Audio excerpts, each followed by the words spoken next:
Babak kedua konferensi 10.000 dewa berjalan tanpa insiden. Selain pertempuran 3 hari 3 malam antara dua komandan yang telah mencapai level keempat cahaya ungu, tidak ada duel yang seru. Limuran langsung melaju ke babak berikutnya tanpa bergerak sedikit pun, yang membuat para dewa lainnya kecewa. Hal ini juga meningkatkan antisipasi mereka untuk pertarungannya dengan Ye Liangchen, pemimpin 18 Dewa Kunlun dan dewa sejati terhebat di dunia. Setelah putaran kedua, para dewa beristirahat selama 6 bulan sebelum melanjutkan putaran ketiga. Selama periode ini, Limuran dan rekan-rekannya tetap terkurung di gua tempat tinggal mereka, hanya sesekali utusan yang datang untuk memberi penghormatan, mengaku diutus oleh seorang guru senior untuk membawakan Limuran anggur abadi. Tetua Jin tentu saja tidak berani menghentikan mereka, juga tidak berani menahan anggur tersebut. Melalui kesempatan seperti itulah Limuran dan yang lainnya terus menerima bantuan rahasia dari Sang Dewa Mabuk dan para dewa lainnya, dan kultivasi mereka maju pesat. Babak ketiga kompetisi dimulai, dan pertandingan pertama mempertemukan Limuran dan Ye Liangchen. Ini jelas bukan kebetulan, melainkan pengaturan yang disengaja. Penyelenggara konferensi 10.000 dewa adalah Istana Penciptaan, dan Ye Liangchen adalah murid dari Patriark Hongtian, pemimpin 7 Patriark Istana Penciptaan. Konon, ia sangat dihormati oleh Patriark Hongtian dan telah diterima sebagai murid terdaftar. Ye Liangchen ini memang sangat kuat. Duanmu Ziyu berkata kepada Limuran melalui transmisi suara, aku meminta seorang rekan abadi untuk menanyakan hal ini. Meskipun Ye Liangchen adalah seorang abadi sejati, dia jenius dan sangat dihormati oleh 7 leluhur penciptaan. Dia sangat arogan dan mendominasi di Istana Penciptaan, dan statusnya bahkan sedikit lebih tinggi daripada beberapa tetua abadi emas. Kali ini, dia sengaja mengatur untuk bertanding melawan Li Xianyu di babak pertama, hanya untuk memberitahu Li Xianyu bahwa kecuali kau mundur dari konferensi 10.000 dewa, kau tidak akan bisa menghindari pertarungan dengannya. Limuran mengangguk pelan dan terbang ke angkasa tak terbatas. Ye Liangchen mengikutinya. Teman Li, kita bertemu lagi. Ye Liangchen mencibir, dewa ini berkata cepat atau lambat kau akan benar-benar dikalahkan olehku. Kali ini, aku tidak akan membiarkanmu mengaku kalah begitu saja. Ye Liangchen selesai berbicara, menggenggam kedua telapak tangannya dan memadatkan energi langit dan bumi di dekatnya menjadi manik energi vital. Permukaan manik energi vital berkilauan dengan cahaya ungu redup. Setelah diamati lebih dekat, cahaya ungu itu memiliki 5 lapisan halo. Dia juga telah memahami cahaya ungu tingkat kelima. Para dewa segera mulai berdiskusi. Seperti yang diharapkan dari pemimpin 18 Dewa Kunlun, dia memang mampu memahami cahaya ungu tingkat kelima. Pantas saja dia memilih Li Xianyu sebagai lawannya. Gumam Duanmu Ziyu, pertarungan antara dua dewa sejati yang mampu memahami cahaya ungu tingkat kelima. Ini jelas merupakan pertarungan puncak. Para makhluk abadi tiba-tiba menjadi lebih bersemangat tentang kompetisi ini, mata mereka semua terfokus pada Limuran, menunggu dia menampilkan cahaya ungu tingkat kelima dan kemudian bertarung sengit dengan Ye Liangchen. Ketika Limuran melihat Ye Liangchen menampilkan cahaya ungu tingkat kelima, dia hanya mengangguk sedikit dan tidak terkejut sama sekali. Apakah ini kekuatan sejati Tuan Ye Xianyu? Tanya Limuran. Bagaimana? Ye Liangchen mengangkat bibirnya. Kau bukan satu-satunya yang bisa memahami level kelima cahaya ungu. Meskipun kita semua berada di level kelima, tetap saja ada perbedaan level. Ingat, suatu kehormatan bagimu untuk bisa bertarung dengan Ye Liangchen. Limuran terkekeh dan menggelengkan kepalanya. Aku tidak tertarik. Ronde ini, anggap saja aku kalah. Setelah berkata demikian, Limuran membungkuk dan langsung keluar dari ruang uji. Kau, Ye Liangchen tertegun, lalu ia menjadi marah. Tunggu saja, akan ada seorang dewa Jepang yang akan membuatmu mengaku kalah dengan keyakinan. Para dewa langsung kecewa, bahkan para tetua dewa emas mengerutkan kening. Penatua Jin mengangguk pelan, berpikir dalam hati, mungkin anak ini tahu keterbatasannya sendiri dan tahu dia tidak bisa mengalahkan Ye Liangchen, jadi dia menyerah begitu saja dan menghemat tenaganya. Lagi pula, selama rekan satu timnya memenangkan 2 pertandingan, dia bisa tampil di pertempuran utama dan menghindari Ye Liangchen, lawan yang tangguh. Seperti yang diharapkan, roh pedang, peri es, dan yang lainnya pun mengikuti, dan ketiga dewa abadi itu dengan mudah mengalahkan lawan mereka masing-masing. Mereka memang tidak menunjukkan kemampuan yang mengesankan, tetapi apapun kekuatan magis yang digunakan lawan mereka, mereka selalu berhasil mengungguli lawan mereka secara konsisten. Tanpa campur tangan Limuran, tim tanpa nama berhasil melaju ke babak ketiga dan masuk ke 64 besar. Tim Duanmu Ziyu, di sisi lain, menghadapi tim Cixiao dari alam abadi Jiuxiao di babak ini. Mereka kalah dalam keempat pertandingan, dan akhirnya tereliminasi di babak ketiga. Namun, kekuatan Duanmu Ziyu sangat diakui. Dengan ilmu pedangnya yang dahsyat dan pancaran energi ungu tingkat ketiganya yang halus, ia bertarung melawan lawan-lawannya selama beberapa jam sebelum akhirnya dikalahkan. Setelah kompetisi, beberapa kapten tim mendekati Duan Muziu, yang dengan ragu-ragu setuju untuk bergabung dengan salah satu dari mereka. Namun, Nangong Ren dan 3 orang lainnya tidak dapat melanjutkan partisipasi mereka dalam konferensi 10.000 dewa karena kurangnya undangan tim. Setahun kemudian, di babak keempat kompetisi, Limuran kembali berhadapan dengan Ye Liangchen. Limuran dikalahkan tanpa perlawanan, bahkan tanpa memberi Ye Liangchen kesempatan untuk menyerang. Ye Liangchen murka, tetapi tak berdaya. Sementara itu, roh pedang, peri es, dan 3 makhluk abadi lainnya juga bertarung dengan sengit, masing-masing meraih kemenangan yang mendebarkan atau beruntung atas lawan mereka, yang memungkinkan tim tanpa nama melaju ke babak berikutnya. Setahun berlalu, dan pada putaran kelima kompetisi, hanya tersisa 32 tim. Saat itu, hampir tidak ada tim dan kultivator yang lemah. Bahkan kultivator seperti Duan Muziu pun tidak dapat berpartisipasi dalam kompetisi. Di babak kompetisi ini, Limuran dan timnya kembali bertemu Ye Liangchen. Bukan hanya Ye Liangchen, lawan-lawan lainnya juga sangat tangguh. Saat Ye Liangchen dan Limuran bertanding, ia bahkan tidak menggunakan pedangnya. Ia mencibir dan berkata, "Li Xianyu, apa kau masih mau mengaku kalah? Itu tidak masalah. Bahkan jika kau memenangkan kompetisi ini, kau akan berhadapan dengan tim Yuxiao dari alam abadi Jiuxiao di babak selanjutnya. Saat itu, aku khawatir Li Xianyu tidak akan bisa mengandalkan rekan satu timnya untuk menang." Limuran tetap bergeming, diam 1000 bahasa, dan mengakui kekalahan. Roh pedang dan peri es masing-masing memenangkan satu pertandingan, sementara Huan Ling yang menghadapi jenderal utama tim lawan, tidak ingin menunjukkan terlalu banyak kekuatan dan kalah dalam ronde tersebut. Dalam pertempuran antara kedua komandan tersebut, Limuran berhadapan dengan komandan lawan. Dengan pedang tanpa nama miliknya, ia melepaskan aura ungu tingkat kelima, memaksa lawannya menyerah dalam hitungan detik. Setiap tingkat aura ungu tersebut memiliki kekuatan lebih dari 2 kali lipat, dan aura ungu Limuran melampaui lawannya satu tingkat, memberinya keuntungan yang jelas dan menjadikan kemenangannya sebagai hasil yang wajar. Setelah memenangkan babak ini, Tetua Jin sangat gembira, karena selama mereka memenangkan satu permainan lagi, tim tak dikenal yang dipimpin oleh Limuran akan dapat memasuki perempat final konferensi 10.000 dewa. Setelah putaran kelima kompetisi, terdapat 2 tahun istirahat lagi sebelum putaran ke-6. Saat itu, hanya 16 tim yang tersisa di konferensi 10.000 dewa. Pada titik ini, para kultivator tanpa keterampilan atau kemampuan luar biasa, dan tidak mampu mewujudkan cahaya ungu tingkat keempat, pada dasarnya hanya menjadi penonton. Namun, selain Ye Liangchen dan Limuran, belum ada kultivator ketiga yang mampu memahami cahaya ungu tingkat kelima. Ye Liangchen ingin sekali melawan Limuran, tetapi Limuran terus menghindar dan mengaku kalah, yang membuat Ye Liangchen marah. Para tetua abadi emas dari Istana Penciptaan, penyelenggara kompetisi, juga jelas tidak puas dengan sikap pasif Limuran dalam kompetisi, dan badai pun perlahan-lahan muncul. 3 hari sebelum putaran kompetisi ke-6, Tetua Jin, Kunling Jinxian, Limuran dan 4 dewa lainnya diundang oleh beberapa tetua dari Istana Penciptaan, penyelenggara konferensi 10.000 dewa, untuk berpartisipasi dalam perayaan pemberian hadiah yang sesuai kepada 16 tim teratas. Setelah perayaan, Tetua Jin memimpin Limuran dan yang lainnya untuk pamit. Namun, Tetua Agung Istana Penciptaan memberi isyarat, dan segera 7 atau 8 tetua abadi emas mengepung Limuran dan yang lainnya, mencegah mereka meninggalkan aula. Wajah Penatua Jin tiba-tiba menjadi gelap. "Apa maksudmu, rekan-rekan abadi? Kita semua adalah tamu Istana Penciptaan yang menghadiri konferensi 10.000 dewa.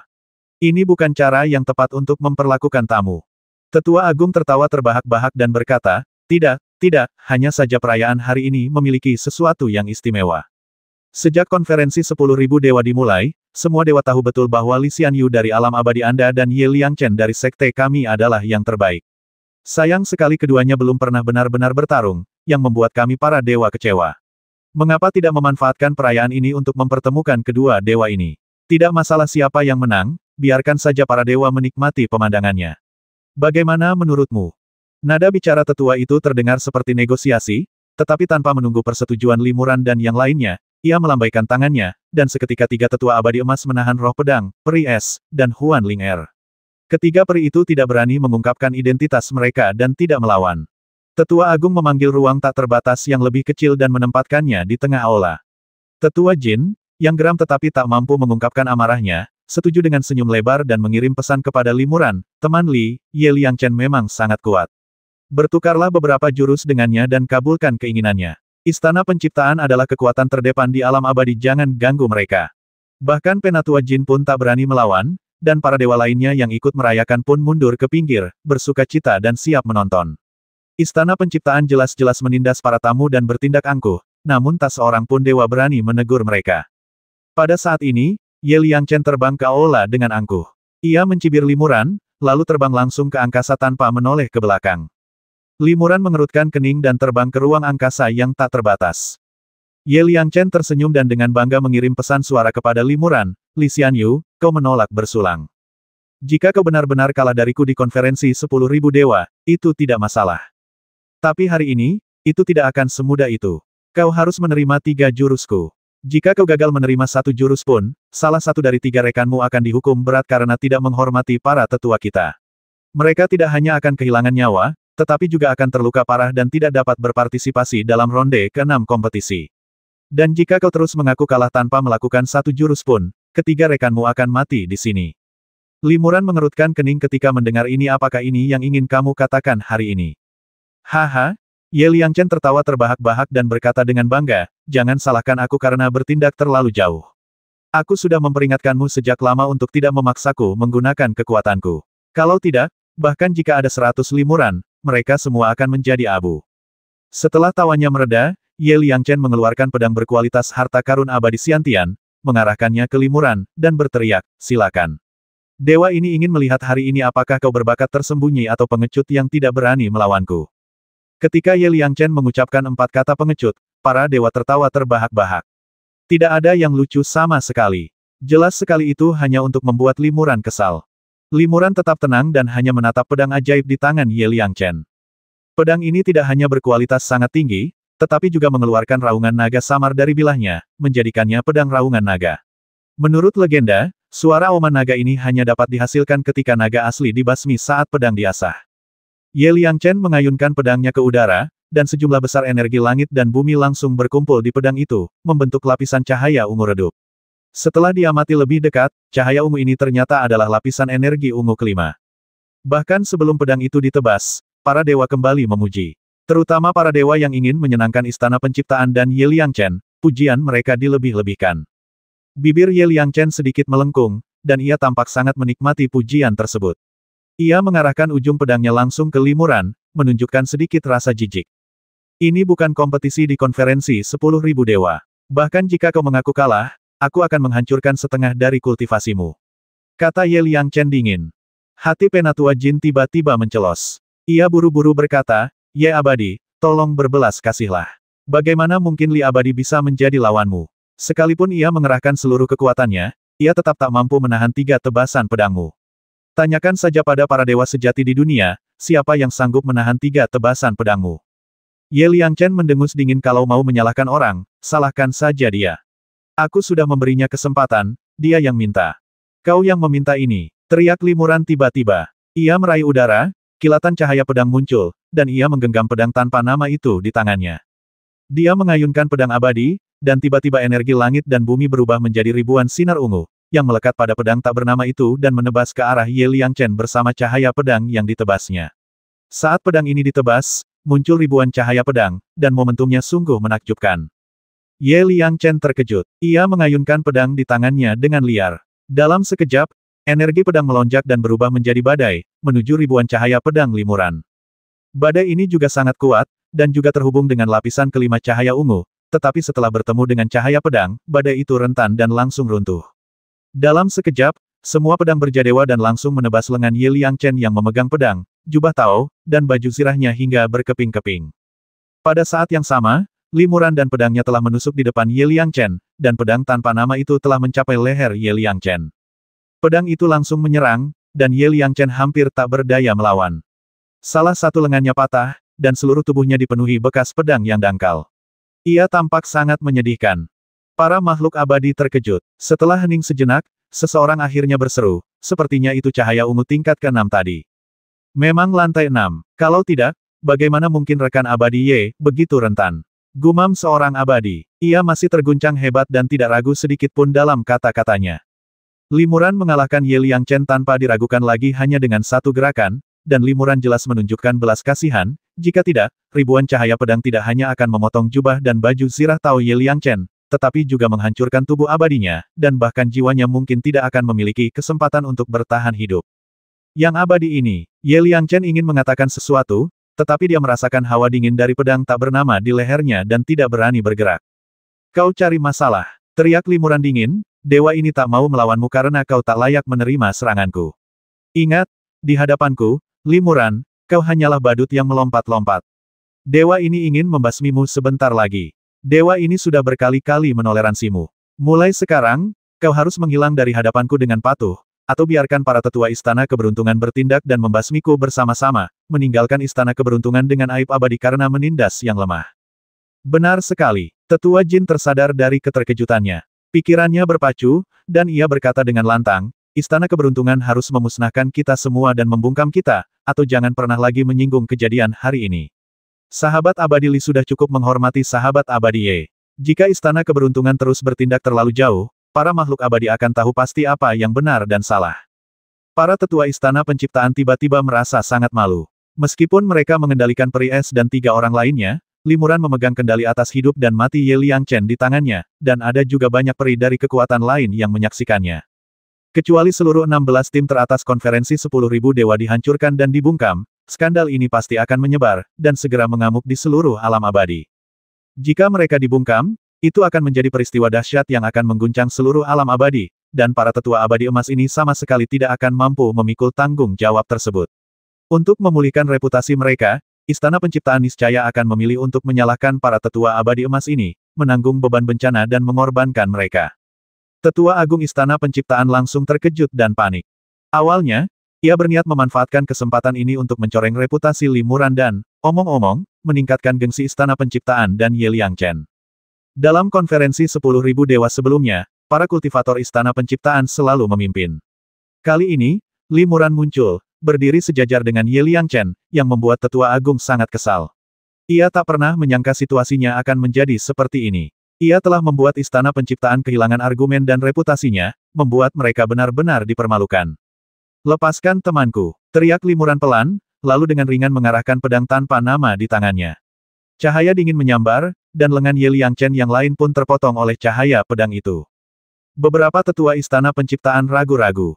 Diancam oleh seorang dewa sejati junior sungguh memalukan, dan menggunakan rekan-rekannya untuk mengancam limuran sama memalukannya. Apapun yang mereka lakukan, reputasi abadi mereka hancur hari ini.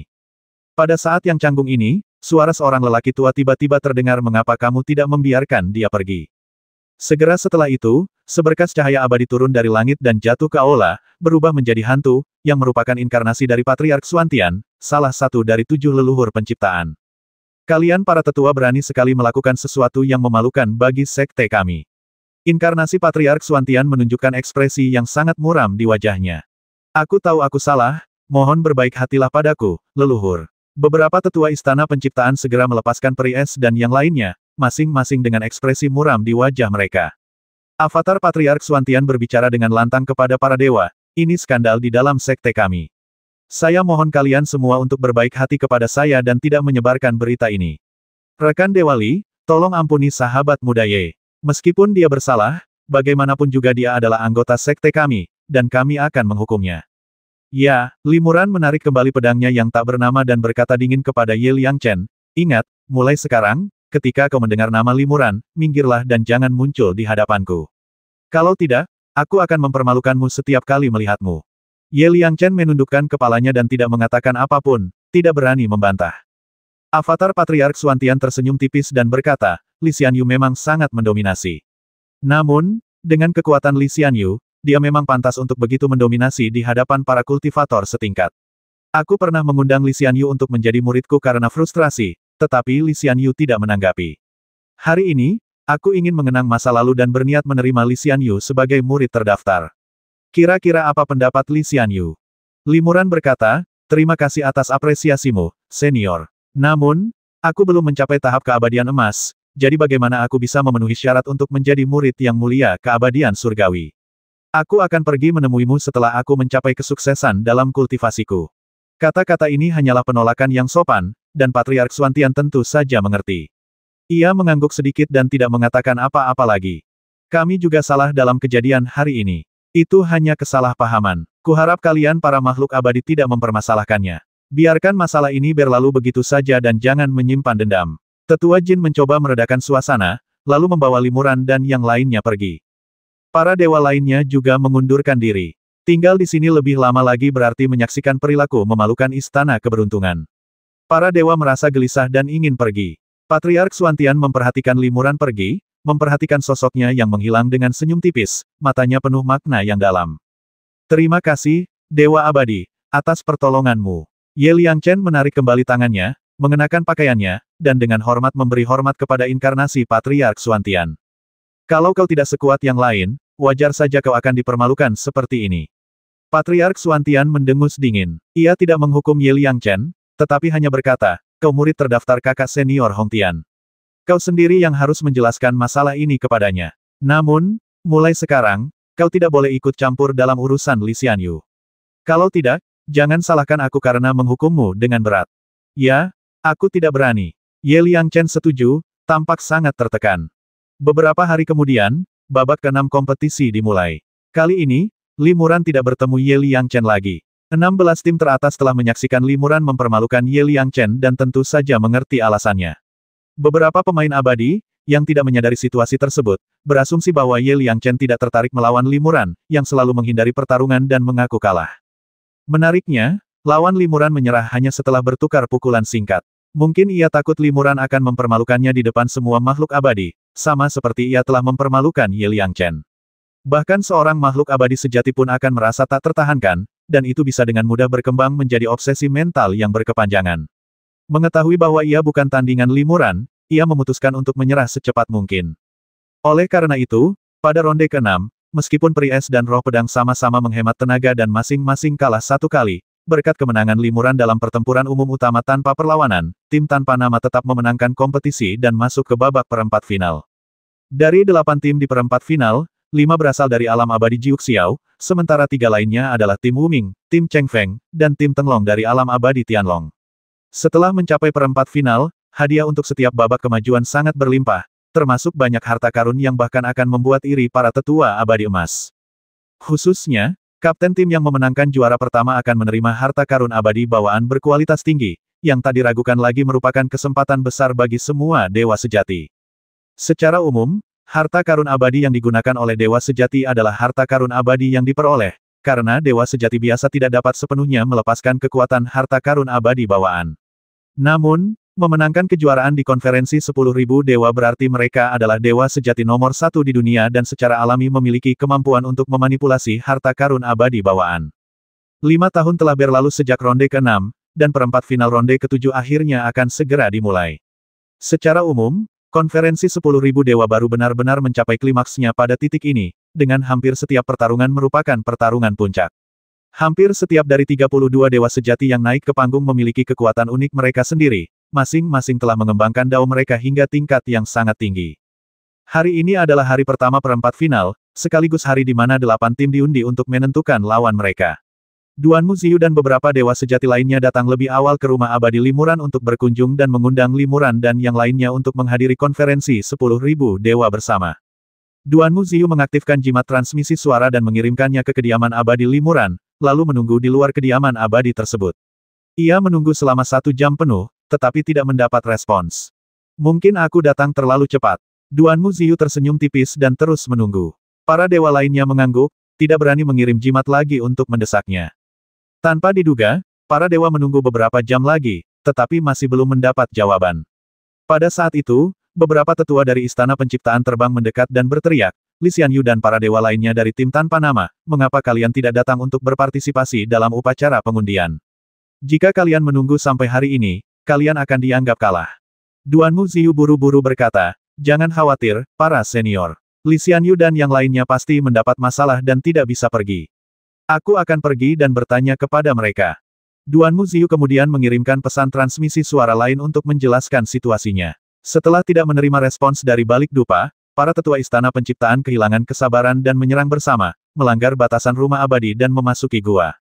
Duan Muziu dan para makhluk abadi lainnya juga mengikuti. Setelah memasuki gua, para dewa mencari sebentar, tetapi ternyata tempat itu sudah kosong. Hanya ada gua kosong dan beberapa boneka kayu yang berpura-pura menjadi Limuran dan 4 dewa lainnya. Ada apa? Tanya tetua Istana Penciptaan, di mana tetua jin dari alam abadimu? Di mana dia? Duan Muziu menjawab, Penatua Jin dan Penatua Kunling biasanya tinggal di sini, tetapi aku sudah menanyakannya, dan mereka juga tidak ada di rumah besar. Apa? Tetua Istana Penciptaan mengerutkan kening dan bertanya, kapan terakhir kali kau melihat mereka? Yah, Duan Muziu ragu sejenak dan menjawab, sepertinya 3 tahun yang lalu. 3 tahun yang lalu, Tetua Istana Penciptaan mengamati sekeliling dan berkata, tidak ada tanda-tanda pertempuran atau kehancuran di sini. Ini berarti tidak ada satupun dari kalian, para dewa, yang menghadapi bahaya dan dibawa pergi oleh para master. Sebaliknya, kalian memilih untuk mundur dan diam-diam mengundurkan diri dari konferensi 10.000 dewa. Bahkan kau dan para dewa lainnya yang datang bersamamu pun tidak diberitahu. Sepertinya mereka ingin pergi diam-diam tanpa ada yang menyadarinya. Duan Muziu bertanya dengan ragu, tapi Li Daoyou dan tim tanpa nama adalah favorit untuk memenangkan konferensi 10.000 dewa. Mereka memiliki kesempatan untuk menjadi terkenal di dunia abadi dan mendapatkan banyak harta. Mengapa mereka harus mundur sekarang? Ini tidak ada hubungannya dengan kita, kata Tetua Istana Penciptaan dengan dingin. Mereka memilih untuk mundur atas inisiatif mereka sendiri, ini tidak ada hubungannya dengan Istana Penciptaan kita. Namun, Li Xianyu ini bijaksana untuk mundur saat keadaan sedang berubah. Jika dia benar-benar menang, aku khawatir setelah mendapatkan ketenaran dan kekayaan, dia tidak akan bisa lagi mengendalikan urusannya sendiri. Apakah itu akan menjadi untung atau rugi? Aku khawatir tidak ada yang bisa memastikannya. Di suatu tempat di kehampaan yang luas dan tak berujung, Limuran dan keempat dewa abadi lainnya serta tetua jin menunggangi roh Kunpeng dan melakukan perjalanan melalui kehampaan. Roh sejati Kunpeng mengerahkan segenap tenaganya untuk melancarkan teknik menyusutnya langit, melesat melewati kehampaan dengan kecepatan yang amat cepat. Kalau begini terus, kita bisa kembali ke alam abadi suri setahun lagi, kata tetua jin lirih. Ia melirik Limuran yang duduk dengan mata terpejam di belakangnya, dan tak kuasa menahan diri untuk berkata, sekarang kita sudah di perempat final konferensi 10.000 dewa, para dewa lainnya pasti menyadari kepergian kita. Mereka pasti bingung. Li Xianyu jelas yang terkuat dan paling mungkin memenangkan kejuaraan, jadi kenapa dia memilih mundur diam-diam? Limuran berkata dengan tenang, saya telah menyelesaikan tugas yang diberikan oleh tetua jin. Tidak ada gunanya terus berpartisipasi dalam konferensi 10.000 dewa. Benarkah? Bukankah Li Xianyu tergoda oleh harta karun itu? Lagi pula, setelah memenangkan kejuaraan, Li Xianyu akan terkenal di seluruh dunia, dan aku khawatir kesempatan akan datang berbondong-bondong. Tanya Penatua Jin ragu. Li Muran tersenyum. Kalau aku bilang aku tidak tergoda, tetua jin tidak akan percaya. Meskipun aku tergoda oleh harta karun itu, aku lebih menghargai kebebasanku. Saat pertama kali naik ke alam abadi, aku juga menghadapi penilaian dan seleksi serupa. Aku tereliminasi di babak pertama, dan aku merasa sangat menyesal saat itu. Namun bertahun-tahun kemudian, aku menemukan bahwa teman abadi yang menang saat itu ternyata telah disempurnakan menjadi klon oleh seorang master abadi emas. Bisa dibilang aku telah lolos dari bencana karena kombinasi keadaan yang aneh. Konferensi 10.000 dewa ini sama saja. Ini hanyalah pertarungan tingkat dewa sejati, namun bahkan dewa emas dan dewa surgawi menganggapnya begitu penting. Sulit dikatakan tidak ada master yang diam-diam memanipulasinya. Jika aku menang, aku akan kehilangan kendali atas hidupku sendiri, menghadapi konsekuensi yang tak terduga. Karena itu, aku memilih untuk berhenti selagi aku unggul, dan tidak menginginkan reputasi palsu sebagai juara pertama. Penatua Jin mengangguk berulang kali, memuji, Li Xianyu, meskipun tingkat kultivasinya rendah, mampu melihat melalui ini. Ini sungguh langka, dan aku sangat mengagumimu. Aku juga yakin langkah Li Xianyu sangat bijaksana. Jika Li Xianyu berniat untuk bergantung pada murid-murid seorang dewa surgawi tertentu mulai sekarang, maka memenangkan konferensi 10.000 dewa adalah kesempatan terbaik, namun, jika dia ingin terus menikmati kebebasan, dia harus mundur selagi keadaan masih belum membaik. Limuran mengganti topik pembicaraan dan berkata, Penatua Jin, kau terlalu baik.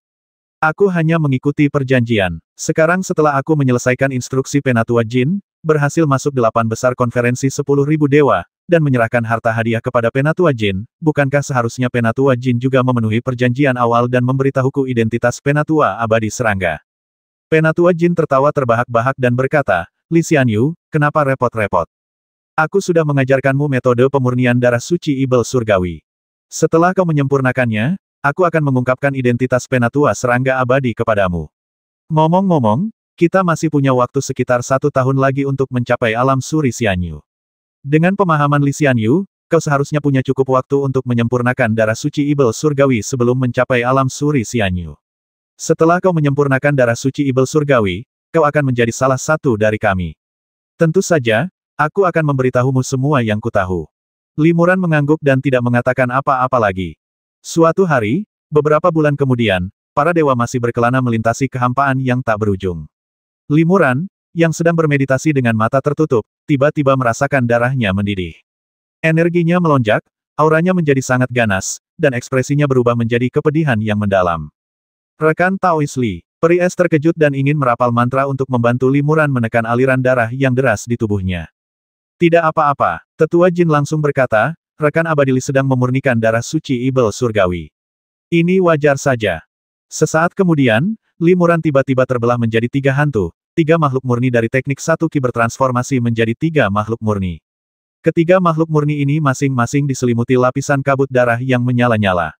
Aura kuno yang terpancar dari kabut tersebut membangkitkan resonansi halus di pembuluh darah para makhluk abadi, seolah-olah darah mereka sendiri akan mengalir deras. Para dewa masing-masing menekan aliran darah yang mengalir di tubuh mereka, sementara tubuh 3 dewa murni Limuran juga menyerap kabut darah di sekelilingnya sedikit demi sedikit. Setelah 7 hari 7 malam, seluruh kabut darah akhirnya terserap oleh tubuh 3 makhluk murni, dan tubuh 3 makhluk murni pun berubah dari hantu menjadi nyata. Baik dari segi napas maupun wujud, mereka tampak seperti 3 sosok Limuran sendiri. Penatua Jin tertegun sejenak, lalu memuji, selamat kepada Li Xianyu karena akhirnya mencapai tubuh 3 murni. Ketiga tubuh murni bergabung menjadi satu dan berubah menjadi tubuh asli Limuran, tetapi fluktuasi napas dan vitalitasnya jauh lebih kuat dari sebelumnya. Selamat, Tuan Li. Peri es dan yang lainnya juga mengucapkan selamat kepadanya. Saat ini, Limuran telah menyempurnakan keahliannya dan mencapai alam Taixian. Satu ki yang ditransformasikan menjadi 3 ki murni sungguh layak menjadi teknik abadi nomor 1 Sekte Taois. Puji Penatua Jin. Jika aku tidak menyaksikannya dengan mata kepalaku sendiri, aku tidak akan percaya bahwa seorang dewa sejati dapat benar-benar menguasai teknik ini, langsung naik dari alam Dewa Giok, seorang dewa sejati di tahap awal, ke alam Dewa Agung. Namun, banyak pendahulu telah membuktikan sendiri bahwa teknik ini sangat sulit dipraktikkan, dan mencapai kesempurnaan hampir mustahil. Hanya seorang dewa sejati seperti rekan Taois Li, seorang individu yang sangat berbakat, yang dapat menguasai teknik ini. Yang lain hanya bisa iri padanya. Mulai sekarang, rekan abadi Li adalah Dewa Agung Li. Limuran menyimpan teknik kultivasinya dan tersenyum tipis, lalu berkata, ini semua berkat bantuan darah suci Ibel Surgawi milik Tetua Jin. Setelah memurnikan darah ini, saya benar-benar mendapatkan manfaat yang luar biasa. Kebetulan, teknik kultivasi saya juga telah mencapai puncaknya, dan dengan sekali usaha, saya berhasil mengolah tubuh Dharma 3 murni hingga sempurna. Saya juga sangat beruntung. Jika saya mencoba lagi dengan cara yang sama, saya mungkin tidak akan bisa mencapai alam abadi tertinggi dengan begitu mudah. Tetua Jin menggelengkan kepala dan berkata, dengan pemahaman dan kekuatan Li Xianyu, hanya masalah waktu sebelum dia mencapai tahap keabadian agung. Darah suci Ibel Surgawi hanyalah pelengkap sempurna. Mulai hari ini, saya resmi menyatakan bahwa Li Xianyu telah bergabung dengan Sekte Ibel Surgawi dan akan menjadi utusan pembawa, salah satu dari 12 pelindung sekte tersebut. Ke-11 pelindung lainnya semuanya adalah tetua dengan kultivasi keabadian emas. Terima kasih, Tetua Agung.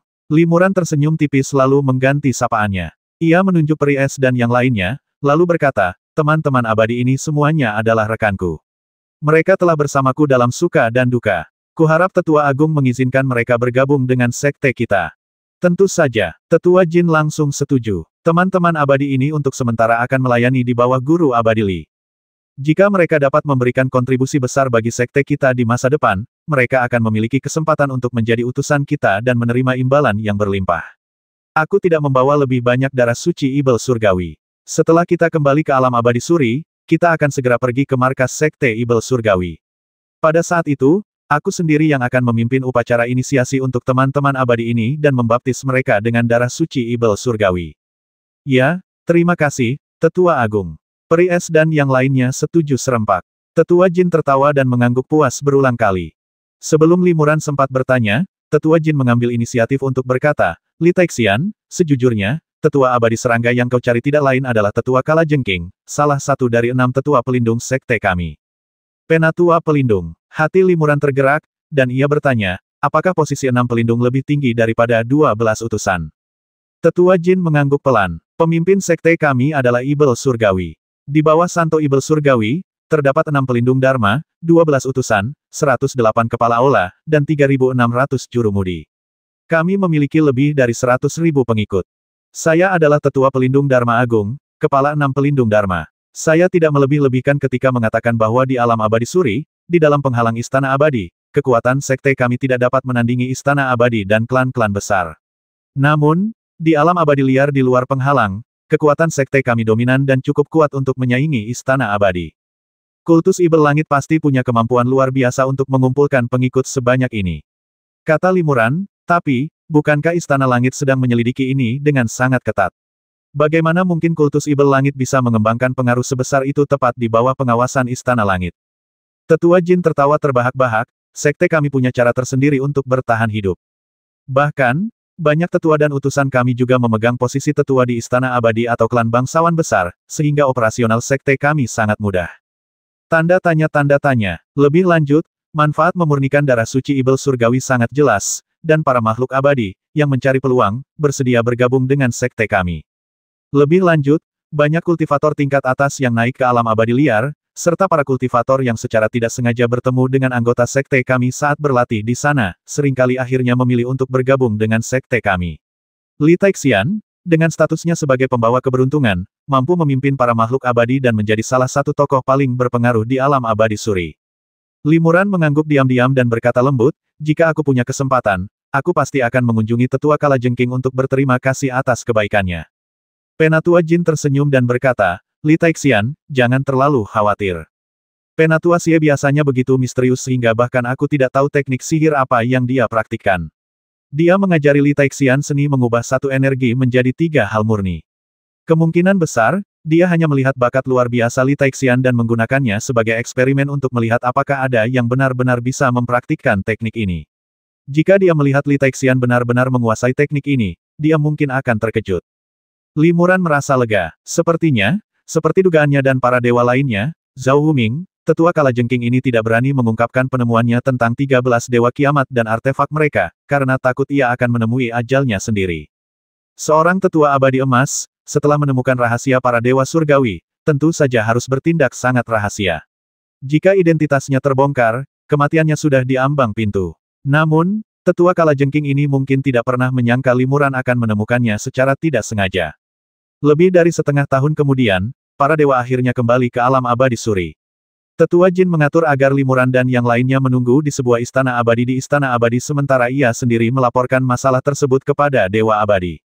Limuran dan yang lainnya menunggu di istana abadi hampir seharian, dan melihat tetua Jin kembali dengan senyum lebar. Ia juga membawa segudang hadiah besar untuk Limuran, mengatakan bahwa Yang Mulia Abadi telah mendengar bahwa Limuran dan yang lainnya telah maju ke 8 besar, memenangkan banyak reputasi di alam abadi, dan secara khusus memberikan hadiah kepada Limuran dan 4 abadi lainnya. Para dewa tidak tinggal terlalu lama di istana abadi. Beberapa hari kemudian, atas pengaturan tetua Jin, mereka diam-diam meninggalkan penghalang istana abadi dari terusan Beiyu dan pergi ke alam abadi liar. Limuran belum pernah menjelajahi alam abadi liar ini sebelumnya. Meskipun sebelumnya ia telah berlatih di sana selama 100 tahun, pengalamannya selalu di wilayah barat. Kini, setelah jeda 100 atau 200 tahun, kultivasinya telah meningkat pesat. Ia tidak hanya telah maju dari tahap awal keabadian sejati ke tahap akhir kesempurnaan agung, tetapi teknik 1 Ki yang bertransformasi menjadi 3 Ki murninya juga telah mencapai tingkat tertinggi.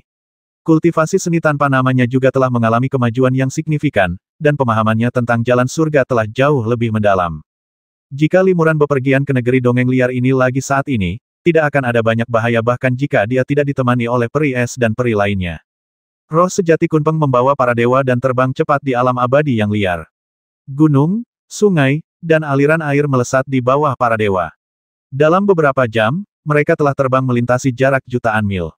Beberapa hari kemudian, para dewa tiba di dekat pegunungan bersalju. Medan di sini tinggi, dan puncak-puncaknya yang menjulang tinggi, tertutup salju sepanjang tahun, menjulang tinggi ke langit. Begitu tiba dalam radius 1000 mil dari puncak-puncak bersalju, Limuran dapat merasakan kehadiran energi Ibel yang membubung ke langit. Terdapat pula aura samar dan kuat yang mengintai di dalam puncak-puncak bersalju yang luas, kemungkinan besar merupakan tempat berkumpulnya para makhluk abadi tingkat tinggi. Jika ia berkelana di alam abadi liar dan menemukan tempat seperti itu, kemungkinan besar ia akan menghindarinya sejauh mungkin, agar ia tidak pernah kembali. Tetua Jin berkata, puncak bersalju ini adalah lokasi markas sekte kami, altar Ibel Surgawi. Banyak binatang purba jinak dan burung abadi kami berjaga di puncak-puncak bersalju di sekitarnya, memaksa orang luar untuk menghindari mendekat. Selain itu, banyak anggota sekte kami berpatroli di area ini. Setiap kultivator yang menyusup akan segera terdeteksi oleh anggota kami, dan mereka tidak akan pernah kembali. Limuran mengangguk pelan. Tempat ini tidak hanya terpencil dan sulit ditemukan, tetapi juga memiliki lapisan pertahanan yang berlapis-lapis. Memang sulit bagi kultivator lain untuk menemukan lokasi altar Ibel, markas besar kultus Ibel. Yang Mulia Abadi Senior, kau juga tidak tahu. Tanya peri es ragu. Kudengar setelah mencapai alam abadi surgawi, jika seseorang melepaskan kesadaran ilahinya, itu cukup untuk menutupi area seluas seluruh alam abadi. Setiap gerakan kultivator manapun di seluruh alam abadi tak luput dari pandangan Yang Mulia Abadi Senior. Jika kultus Ibel surgawi hanya membuat sedikit keributan, tidak masalah. Tapi jika mereka membuat terlalu banyak keributan, pasti akan membuat Yang Mulia Abadi surgawi waspada, kan? Penatua Jin terkekeh datar dan berkata, Yang Mulia Abadi adalah makhluk yang begitu kuat, bagaimana mungkin dia peduli dengan detail sepele seperti itu? Lagi pula, aku adalah salah satu orang kepercayaan Yang Mulia Abadi, jadi tentu saja aku tidak akan membiarkan Yang Mulia Abadi mengetahui kekurangan apapun. Sekalipun apa yang dikatakan peri He benar, menggunakan akal ilahi untuk menyelidiki pergerakan seluruh alam abadi pasti akan menghabiskan banyak akal dan energi ilahi. Yang Mulia Abadi surgawi jarang bertanya tentang urusan istana abadi dan kemungkinan besar tidak akan melakukannya. Peri Es bertanya lagi, karena tetua Jin sudah menjadi orang kepercayaan Dewa Abadi, dan sudah menjadi orang kedua setelah Dewa Abadi di Istana Abadi Suri dan di atas semua Dewa Abadi, mengapa dia mengambil risiko sebesar itu untuk diam-diam memimpin Sekte Ibel Surgawi? Tetua Jin berkata, saya punya alasan sendiri untuk melakukan ini. Singkatnya, jika kamu bergabung dengan Sekte kami, kamu tentu akan mendapatkan banyak manfaat. Kamu akan mengerti nanti. Limuran dan yang lainnya bergema dan terbang di atas puncak salju bersama Penatua Jin dan Kunling Jinxian. Setelah terbang di atas beberapa puncak tinggi yang tertutup salju, para makhluk abadi menemukan bahwa di tengah-tengah pegunungan bersalju yang tak terputus ini, terdapat sebuah lembah yang dalam, dikelilingi puncak-puncak. Lembah itu berada sekitar setengah jalan dari puncak gunung dan memiliki radius sekitar 10.000 mil. Istana-istana abadi 9 lantai yang megah tertata rapi mengelilingi lembah, satu demi satu, membentuk total 18 lingkaran, yang cukup padat. Tepat di tengah lembah, terdapat sebuah altar terbuka yang luas, datar sempurna, dengan radius sekitar 1000 mil. Baik istana abadi maupun altarnya diselimuti cahaya surgawi yang redup, tak ternoda es dan salju. Jelas, ada batasan-batasan abadi yang berlaku. Para kultivator telah terbang keluar dari altar Ibel surgawi, membentuk dua barisan rapi untuk menyambut Tetua Jin dan para makhluk abadi lainnya. Tetua Jin, bersama Limuran dan yang lainnya, melangkah dengan angkuh ke dalam altar Ibel surgawi dan mendarat di sebuah gua yang menghadap altar. Tetua Jin berkata, ini adalah altar Ibel surgawi, markas besar sekte kami. Di sini terdapat 36.000 gua tempat tinggal dan lebih dari 100.000 pengikut. Lebih dari sepertiga gua tempat tinggal ini masih kosong. Li Texian dan rekan-rekan abadi kalian, silakan pergi dan pilih gua tempat tinggal. 3 hari lagi, akan ada hari yang baik di mana saya secara pribadi akan memimpin upacara inisiasi untuk menyambut Li Texian dan rekan-rekan abadi kalian ke dalam sekte. Ya, Limuran dan keempat makhluk abadi lainnya setuju. Sebelum pergi, Limuran bertanya, apakah Penatua Kalajengking juga ada di altar Ibel surgawi? Tentu saja, Penatua Jin tersenyum dan berkata, gua Penatua Kalajengking tidak jauh. Izinkan saya mengirimkan pesan transmisi suara untuk memberi tahu Penatua Kalajengking. Tidak perlu, kata Limuran, aku akan pergi dan mengucapkan terima kasih secara langsung sekarang juga. Penatua Jin mengangguk pelan baiklah. Kalau begitu aku akan menemani Li Texian dalam perjalanan ini. Limuran menolak beberapa kali, tetapi Penatua Jin sangat mendesak, jadi Limuran setuju. Tetua Jin, bersama Limuran dan keempat makhluk abadi lainnya, ditemani beberapa bawahannya, tiba di luar Gua No. 6. Gua-gua di sana semuanya identik, hanya berbeda lokasinya. Gua-gua yang berbeda diberi nomor, dengan gua yang paling dekat dengan pusat altar, dan semakin kecil nomornya, semakin besar kemungkinan gua-gua tersebut milik anggota tingkat tinggi kultus Ibel surgawi.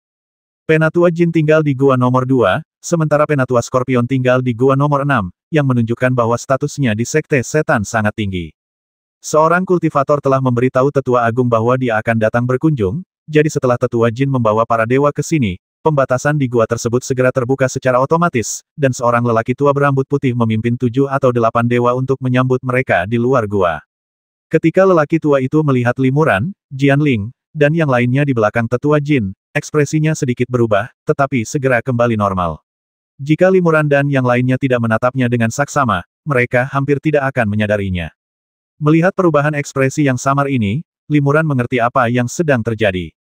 Tanpa menunggu tetua Jin memperkenalkannya, ia segera melangkah maju dan membungkuk hormat kepada tetua tersebut, sambil berkata, Junior Limuran, saya berterima kasih kepada tetua Xie atas bimbingan Anda bertahun-tahun yang lalu. Saya akan selalu mengingat apa yang terjadi saat itu dan tidak akan pernah melupakannya. Sayangnya, saya tidak pernah tahu identitas Anda dan tidak dapat membalas budi Anda. Hari ini, saya akhirnya mengetahui bahwa Anda adalah tetua pelindung Sekte Ibel Surgawi. Izinkan saya melakukan yang terbaik untuk membalas budi Anda. Kilatan kecurigaan melintas di mata Penatua Kalajengking, tetapi ia langsung terkekeh, melambaikan lengan bajunya, mengangkat Limuran, dan berkata, dulu, itu hanya bantuan kecil dariku. Dampaknya sangat kecil bagi rekan abadi Li. Mengapa rekan abadi harus mengingatnya? Penatua Jin mengangguk pelan dan tertawa terbahak-bahak. Penatua Xie dan Li Taixian telah bertemu kembali dan pasti akan ada banyak hal untuk dibicarakan. Aku tidak akan menghalangi kalian berdua. Sampai jumpa di upacara inisiasi 3 hari lagi.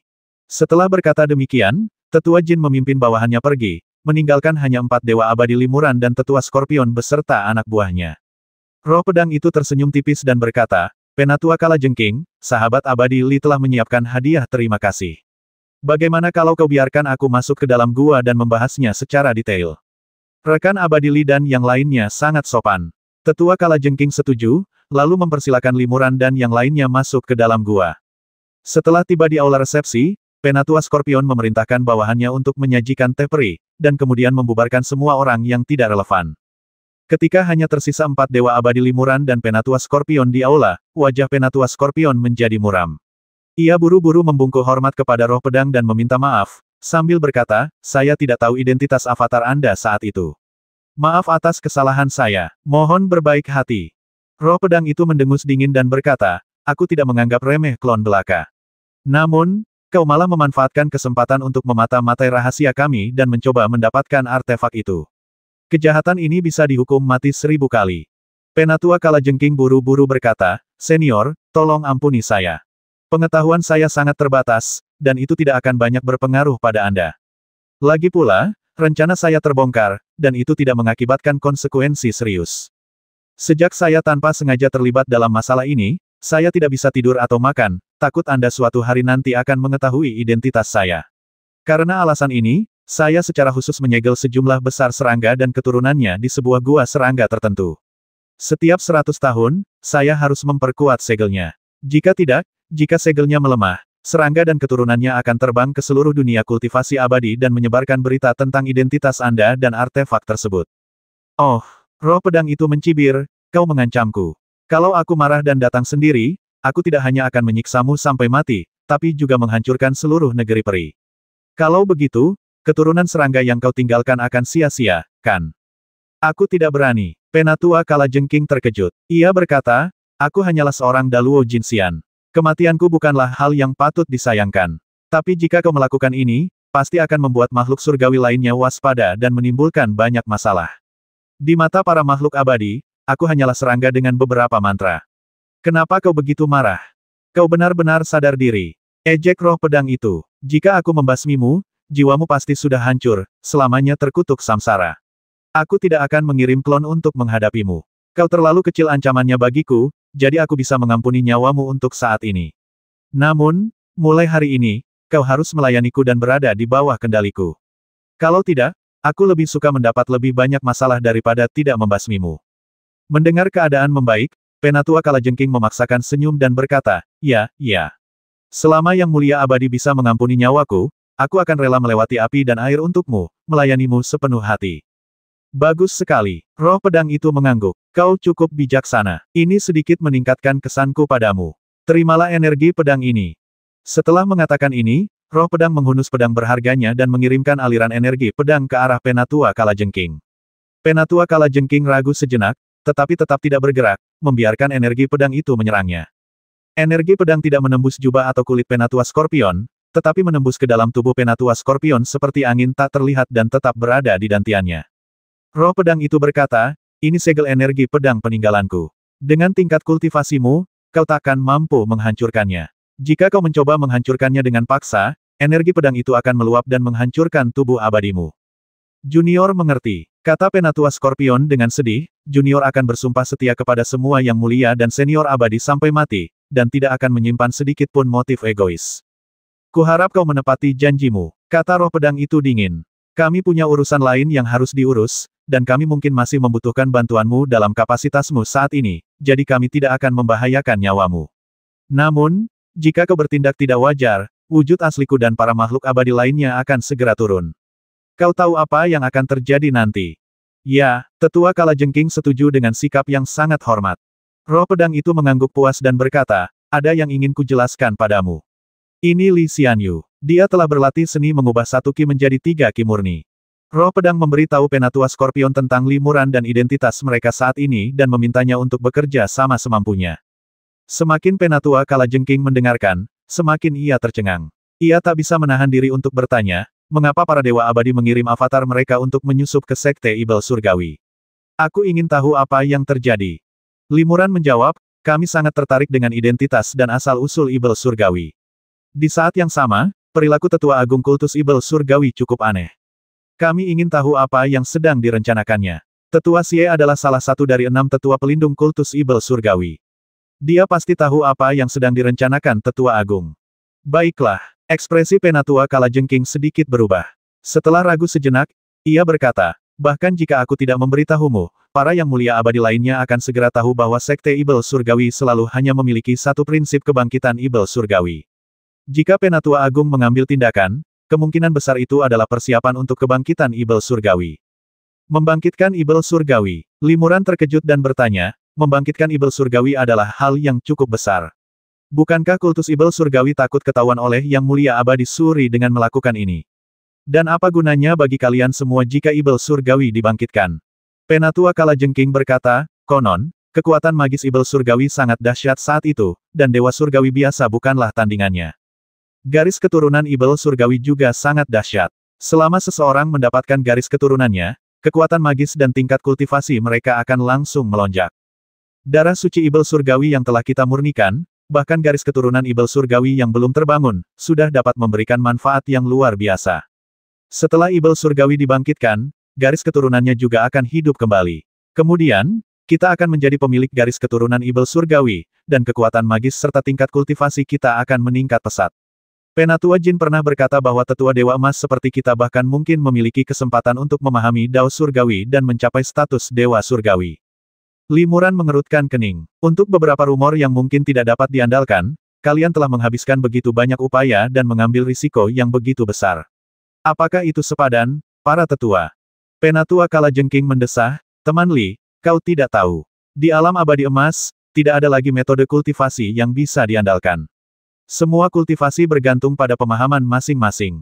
Jika pemahaman seseorang sangat tinggi dan memahami Dao Agung Langit dan Bumi, jalan dari Tai Abadi Emas ke Daluo Abadi Emas, lalu ke Hunyuan Abadi Emas, bisa mulus tanpa hambatan. Namun, jika seseorang kesulitan memahami Dao, meskipun telah berkultivasi selama ratusan ribu tahun, kultivasinya akan mandek. Pencerahan itu mendalam dan mendalam. Pencerahan membutuhkan pencerahan yang tiba-tiba dan latihan serta perenungan jangka panjang. Pencerahan tidak dapat dicapai dengan kekuatan kasar. Pada saat ini, beberapa kesempatan khusus menjadi sangat penting. Bagi kami, garis keturunan Ibel Surgawi ini adalah kesempatan emas. Konon, Ibel Surgawi tidak hanya memiliki kultivasi seorang Dewa Surgawi, tetapi juga memiliki teknik yang unik. Setiap tetes garis keturunannya mengandung Dao Surgawinya. Kami beruntung telah menyempurnakan garis keturunannya. Jika kami dapat menghidupkan kembali Ibel Surgawi dan menghidupkan kembali garis keturunannya, kami akan mampu memahami Dao Surgawinya dan dengan demikian meningkatkan kultivasi kami sendiri. Pendekatan ini mungkin satu-satunya kesempatan kami untuk maju ke tahap Dewa Surgawi. Lagi pula, di dunia kultivasi abadi, peluang seorang kultivator untuk maju ke tahap Dewa Surgawi sangat kecil dan jarang. Sebagai perbandingan, membangkitkan Ibel Surgawi, meskipun sulit dan berbahaya, adalah jalan yang layak. Kami hanya perlu mengikuti langkah-langkahnya, satu persatu. Bahkan jika membutuhkan puluhan ribu tahun kerja keras, itu akan sangat berharga. Limuran mengangguk pelan dan berkata, jadi, selama bertahun-tahun, kultus Ibel Surgawi telah bersiap untuk membangkitkan Ibel Surgawi. Aku penasaran bagaimana perkembangannya. Penatua Kalajengking berkata, karena kerahasiaan mutlak yang dibutuhkan, kemajuannya lambat, tetapi telah berjalan dengan tertib. Saya rasa tidak akan terlalu jauh.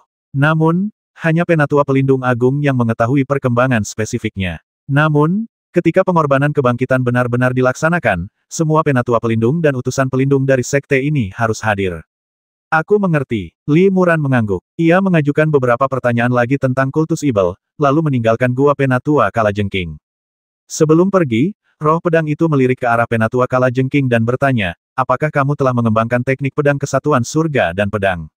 Penatua Kalajengking terkejut dan buru-buru membungkuk, berkata, saya melihat ilmu pedang klon Anda yang luar biasa dan tergoda untuk mempelajari beberapa jurus.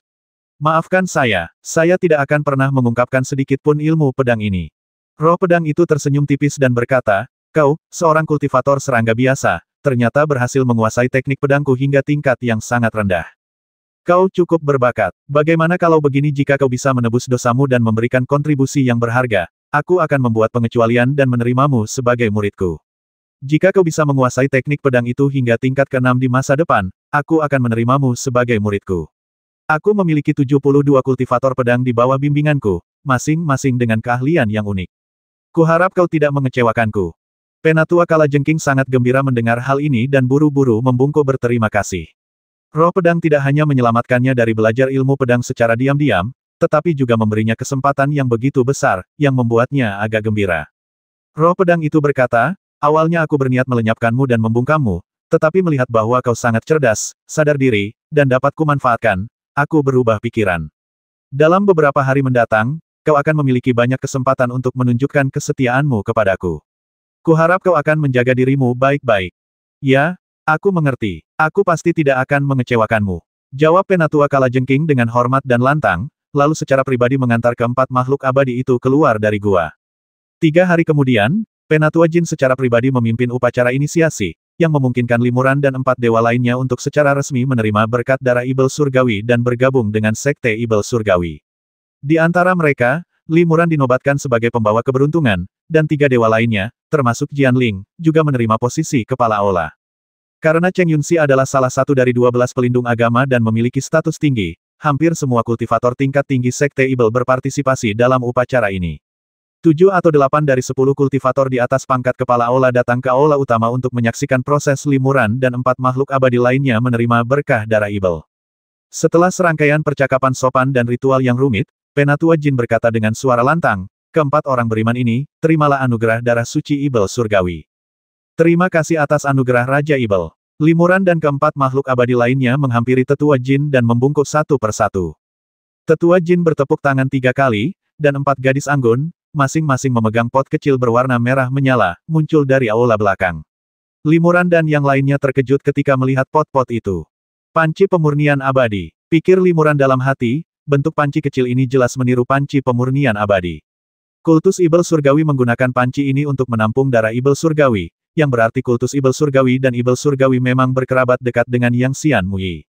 Kemudian, di bawah petunjuk Tetua Jin, Li Muran dan keempat makhluk abadi lainnya masing-masing mengambil panci kecil, menggunakan saripati dan darah mereka sendiri untuk menyatukan darah suci Ibel Surgawi di dalamnya, dan memurnikannya. Setelah darah suci Ibel Surgawi di dalam pot telah sepenuhnya dimurnikan, Tetua Jin mengumumkan, upacara inisiasi telah selesai. Mulai hari ini, Li Taixian dan keempat sahabat abadi lainnya resmi menjadi anggota sekte kami dan akan segera menduduki jabatan mereka. Para dewa dari sekte Ibel maju untuk memberi selamat. Li Muran dan yang lainnya membalas salam satu persatu, dan mereka pun berkenalan dan berbasa-basi. Penatua Jin terkekeh dan berkata, utusan, 3 kepala aula, pemimpin sekte kami, dan puluhan ribu umat beriman lainnya berada di luar aula untuk memberi selamat kepada keempat sahabat abadi kami atas bergabungnya mereka ke dalam sekte kami. Silakan temui mereka. Baik, Li Muran dan yang lainnya setuju. Kemudian, ditemani oleh Tetua Jin dan para tetua lainnya, utusan, dan kepala aula, mereka keluar dari aula dan tiba di langit di atas altar. Di altar, bendera warna-warni memang berkibar, dan puluhan ribu biksu berkumpul di sana, menjadikan upacara ini sangat meriah. Penatua Scorpion berkata, Penatua Agung tidak hanya secara pribadi memimpin upacara akbar untuk keempat sahabat abadi yang bergabung dengan sekte kita, tetapi juga mengatur agar begitu banyak umat beriman datang dan memberi selamat kepada mereka. Ini menunjukkan betapa beliau menghargai keempat sahabat abadi tersebut. Terutama sahabat abadi Li, yang, dengan kultivasi Taixiannya, mampu mengambil posisi pembawa sekte kita. Masa depannya tak terbatas. Limuran dan yang lainnya hendak mengucapkan beberapa patah kata sopan ketika tiba-tiba para anggota Sekte Ibel di bawah mereka berteriak serempak, "Selamat kepada utusan dan ketiga kepala aula karena telah menerima anugerah suci Sekte Ibel dan bergabung dengan Sekte kami." Suara mereka begitu serempak hingga menggetarkan langit dan bumi di sekitarnya.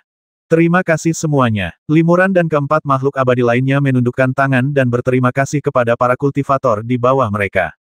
Pada saat yang sama, Limuran dan keempat makhluk abadi lainnya secara alami melirik para anggota Sekte Ibel Surgawi ini.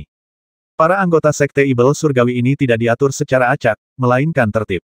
Berdiri di barisan pertama adalah para pemimpin Sekte Ibel Surgawi, diikuti oleh para diaken tingkat tinggi, pengurus, dan anggota biasa. Semakin dekat mereka dengan tanah, semakin tinggi kultivasi dan status mereka. Ketika mata Limuran menyapu para juru mudi itu, wajahnya tiba-tiba berubah dan tubuhnya sedikit gemetar.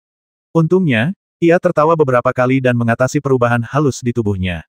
Jika tidak, para tetua dan kepala aula lain di sampingnya mungkin telah memperhatikan beberapa petunjuk.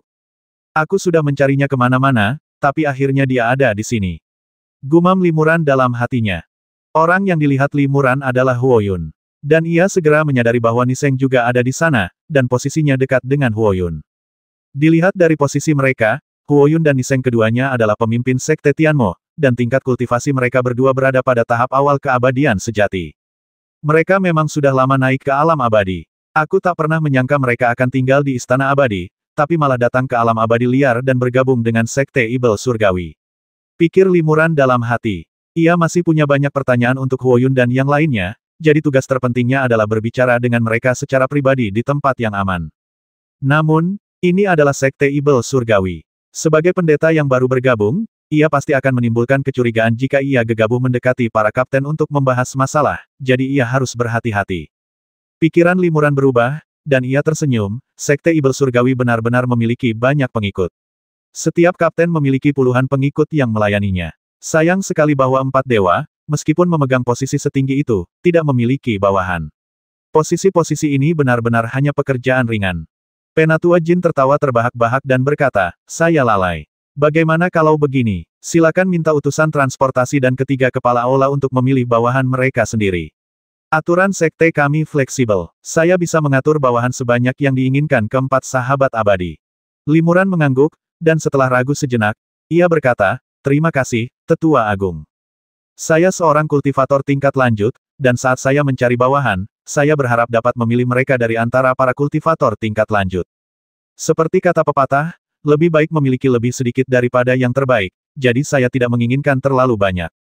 10 bawahan yang cakap sudah lebih dari cukup.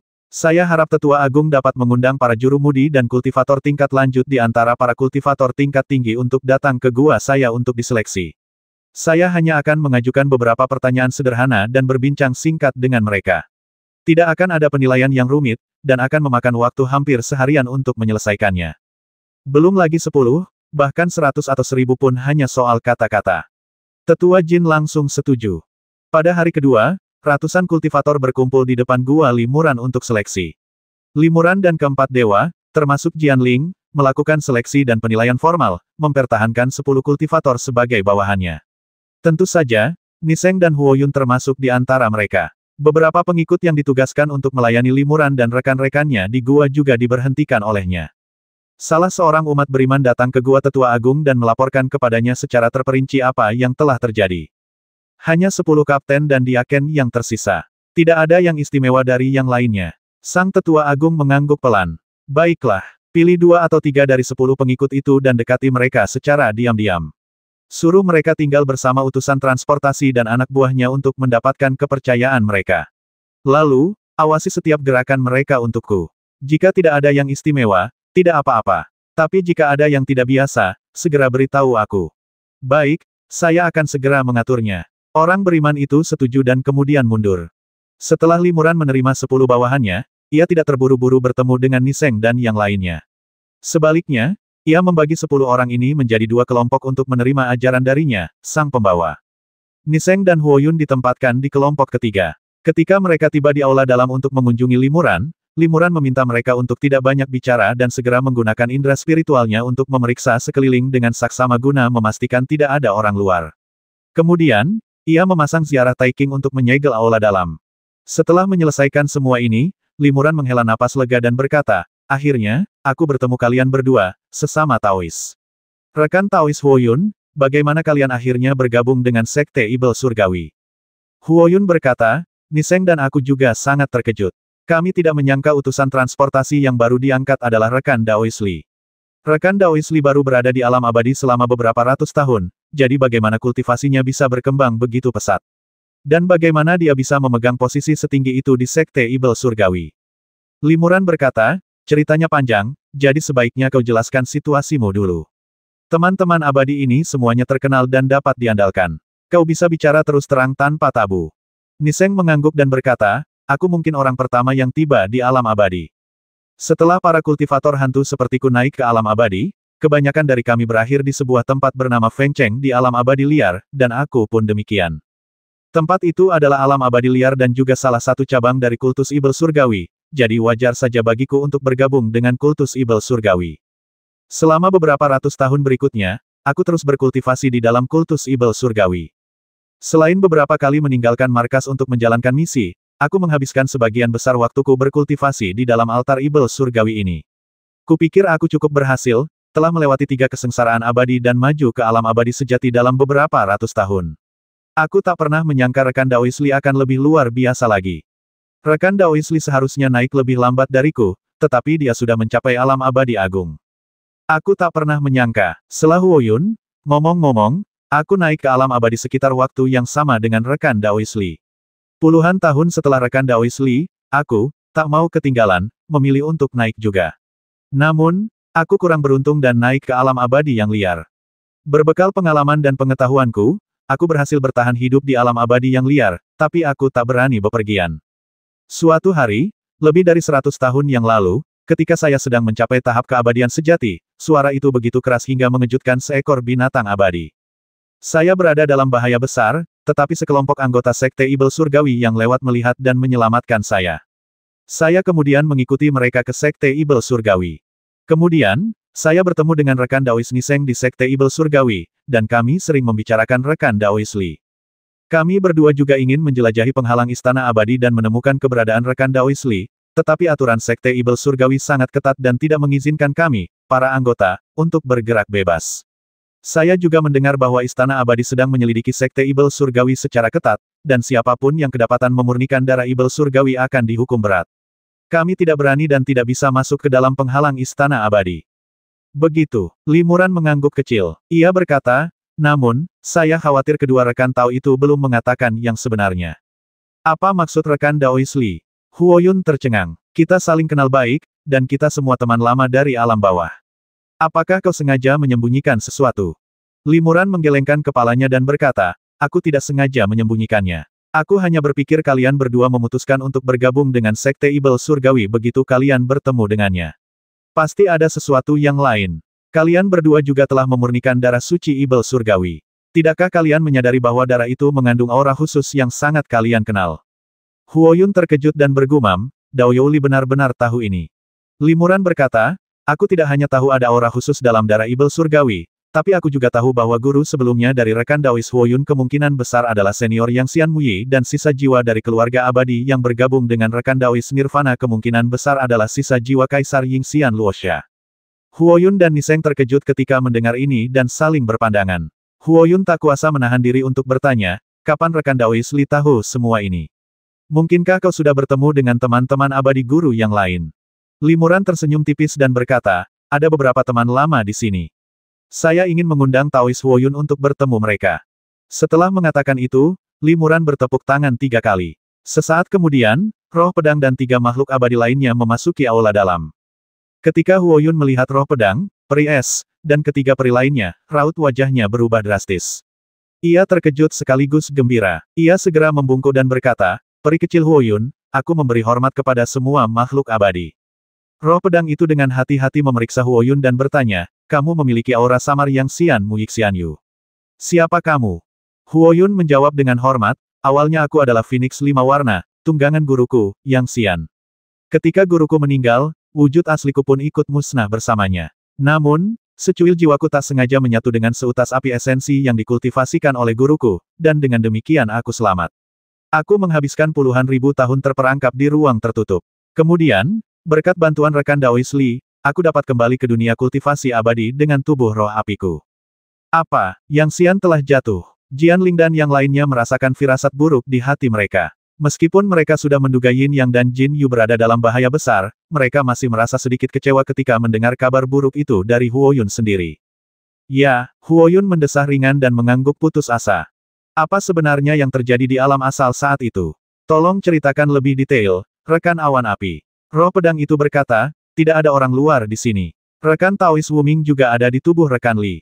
Kalau ada yang ingin kau katakan, katakan saja.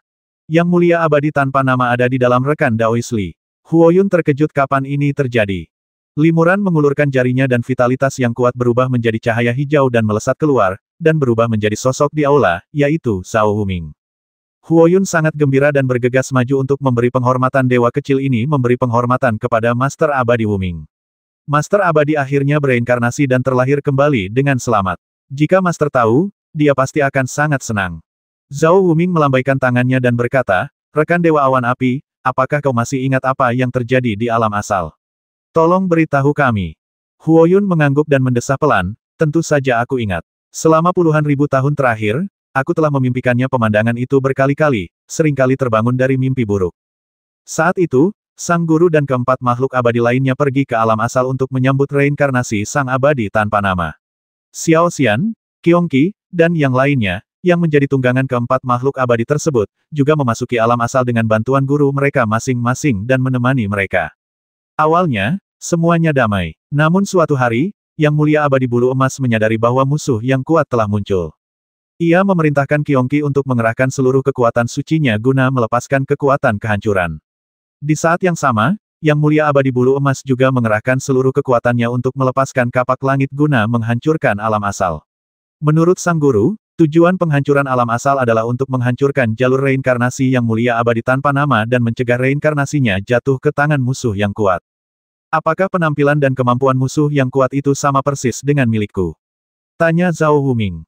Huo Yun terkejut dan mengangguk pelan. Benar, Wuming Immortal Venerable sudah tahu. Kami semua sangat terkejut saat itu, tetapi setelah beberapa kali bertukar pikiran, sang guru berkata bahwa musuh yang kuat itu jelas bukan Wuming Immortal Venerable. Karena keahliannya hanya sebatas Wuming Immortal Venerable, tetapi dia belum benar-benar memahami Tao Wuming Immortal Venerable. Apa yang terjadi selanjutnya? Tanya Limuran. Huo Yun melanjutkan, setelah alam asal runtuh, sang guru dan yang lainnya melindungi Yang Mulia Abadi Bulu Emas sementara ia pergi dengan kapak penciptaan. Karena kapak penciptaan memiliki kekuatan magis untuk menciptakan dunia, ia adalah artefak pertama yang dibutuhkan untuk membangun kembali Istana Abadi Kiamat. Tanpa kapak penciptaan, mustahil untuk membangun kembali Istana Abadi Kiamat. Namun, Yang Mulia Abadi Bulu Emas enggan pergi. Ia memerintahkan Yang Mulia Abadi Angin Es yang terluka dan tak mampu melawan musuh untuk pergi dengan kapak penciptaan, sementara ia, sang guru, dan yang lainnya terus melawan musuh yang kuat. Namun, musuh terlalu kuat. Lagi pula, sang guru dan tiga makhluk abadi lainnya baru saja memulihkan kultivasi mereka dan belum mampu melepaskan kekuatan sejati Dao Surgawi mereka di dunia baru ini. Karena itu, ketiga makhluk abadi itu masih belum sebanding dengan musuh. Terlebih lagi, musuh yang kuat telah menutup ruang di sekitar, jadi meskipun kami ingin melarikan diri, kami tidak dapat melakukannya. Sang guru dan ketiga makhluk abadi lainnya terluka parah. Sang guru tahu bahwa ia tak akan lolos dari kematian hari itu.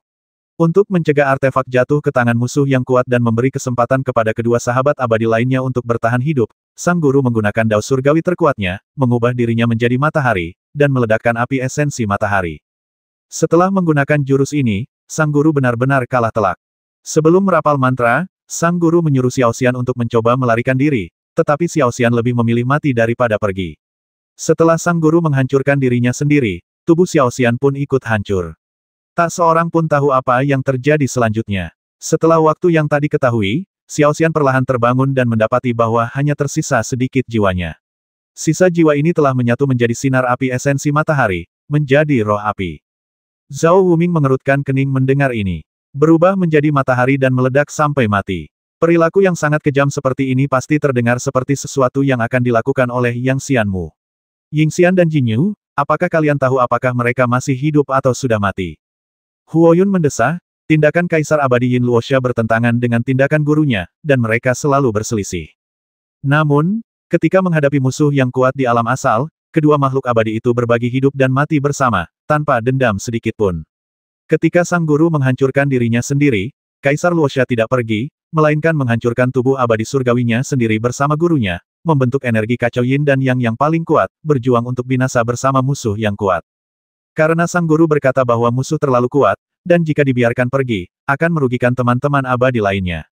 Sang guru memilih untuk menghancurkan diri sendiri karena alasan ini. Aku tak pernah menyangka bahwa Yin Immortal, yang selalu bertindak kejam dan tak kenal ampun untuk mencapai tujuannya, akan memilih pendekatan yang sama seperti sang guru.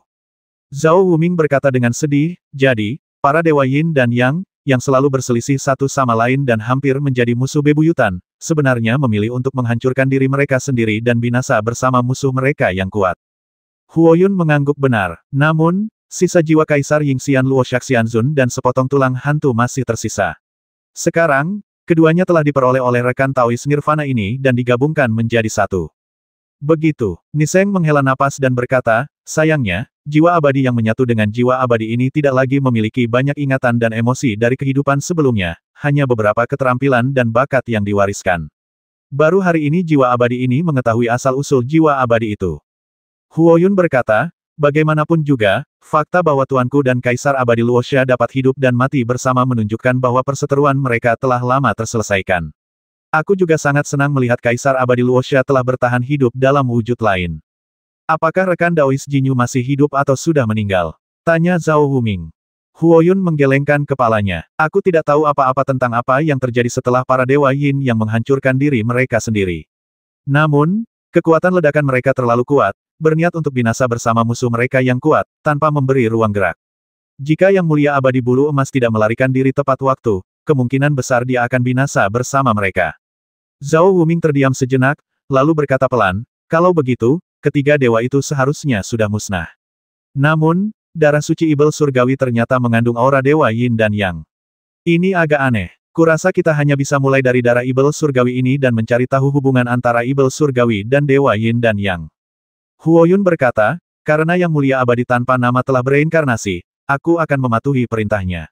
Rekan Daois Nirvana, karena kau telah menyatu dengan sisa jiwa dan tulang Kaisar Abadi Yin, Yang Mulia Abadi Luoxia, kau harus mewarisi kehendaknya dan mengikuti perintah Yang Mulia Abadi tanpa nama.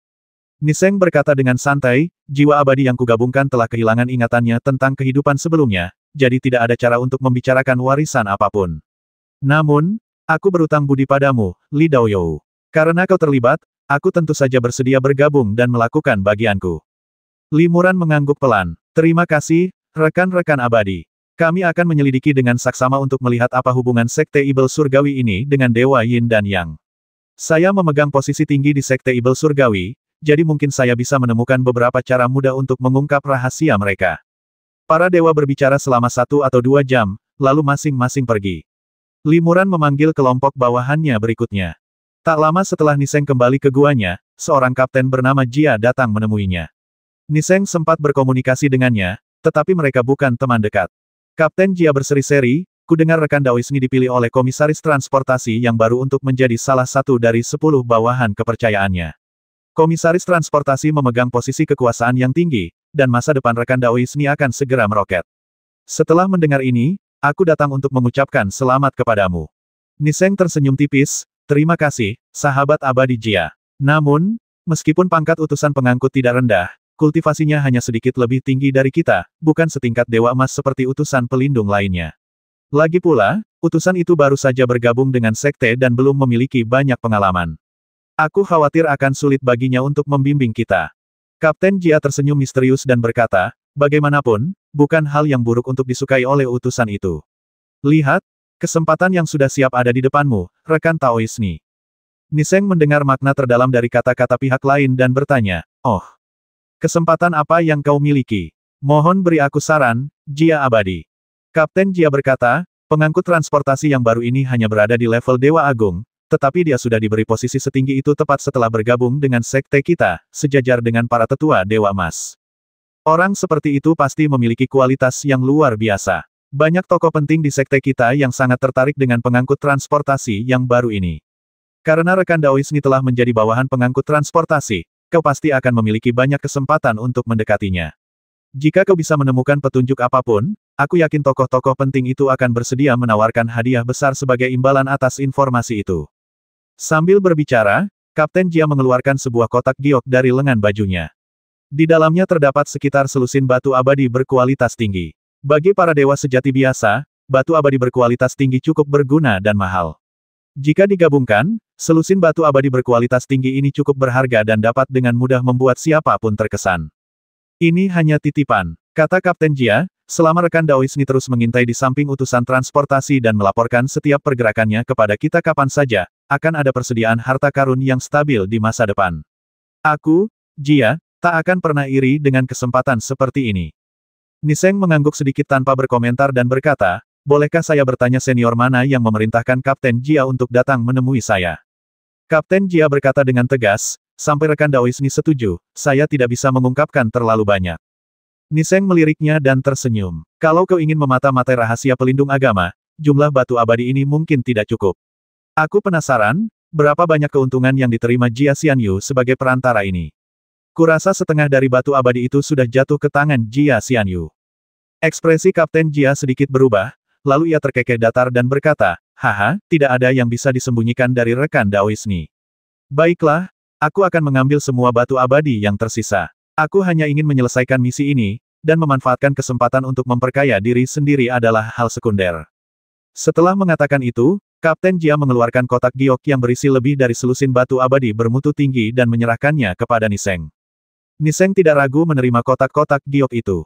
Ia kemudian berkata, tolong minta sahabat abadi Jia untuk memberi tahu senior itu bahwa saya akan melakukan yang terbaik untuk melayani Anda. Namun, Komisaris Transportasi berhati-hati, dan kami adalah bawahannya yang baru terpilih. Akan sulit untuk mendapatkan kepercayaan mereka, jadi kami perlu meluangkan waktu untuk mengumpulkan informasi secara perlahan. Oke, Kapten Jia mengangguk berulang kali, kita semua akan menunggu kabar baik dari rekan Daoisni dengan sabar. Setelah menyelesaikan kesepakatan ini, keduanya saling tersenyum. Kapten Jia berkata, rekan Daoisni benar-benar orang yang cerdas. Sebagai perbandingan, rekan Daois Woyun tampaknya agak tidak tahu berterima kasih. Saya baru saja kembali dari kunjungannya, mengatakan hal yang hampir sama, tetapi ditolak mentah-mentah olehnya. Orang ini, yang penuh omongan tentang moralitas, benar-benar membuat kami tertawa. Niseng tersenyum tipis dan mendesah, setiap makhluk abadi punya jalannya sendiri. Ia punya jalannya sendiri menuju keabadian, dan aku punya caraku sendiri untuk bertahan hidup. Tak ada pertanyaan siapa yang lebih unggul atau lebih rendah, atau baik atau jahat. Hanya saja di jalan yang sulit ini, kita semua mencari lebih banyak hal yang kita pedulikan. Limuran dan para dewa lainnya menetap di Sekte Ibel Surgawi. Mereka diam-diam mencari petunjuk terkait Dewa Yin Yang dan periuk pemurnian abadi. Namun, petunjuk tersebut seringkali mengarah kembali ke Ibel Surgawi atau Tetua Agung, dan untuk sementara waktu, mereka tidak dapat menemukan alasan sebenarnya. Satu-satunya kepastian adalah bahwa Tetua Agung Jin ini adalah penguasa de facto kultus Ibel Surgawi, dan hanya dialah yang mengetahui banyak rahasianya. Misalnya, sumber darah suci Ibel Surgawi dan pot-pot kecil yang menyerupai pot pemurnian abadi semuanya dibuat oleh Tetua Agung Jin ini. Oleh karena itu, ketika Tetua Agung Jin menugaskan Limuran, seorang kultivator tingkat Dewa Agung, untuk menduduki posisi pembawa, yang biasanya dipegang oleh seorang Tetua Dewa Emas, tidak ada tetua lain yang keberatan. Limuran dan rekan-rekannya diam-diam menyelidiki Tetua Agung Jin. Namun, makhluk abadi ini adalah Dewa Emas primordial. Mustahil untuk mendekatinya tanpa diketahui kecuali ada seorang Dewa Surgawi yang hadir secara langsung. Setelah beberapa pertimbangan, Limuran dan rekan-rekannya memutuskan untuk melanjutkan penyelidikan mereka sambil menunggu kesempatan untuk mengungkap kelemahan Tetua Agung Jin.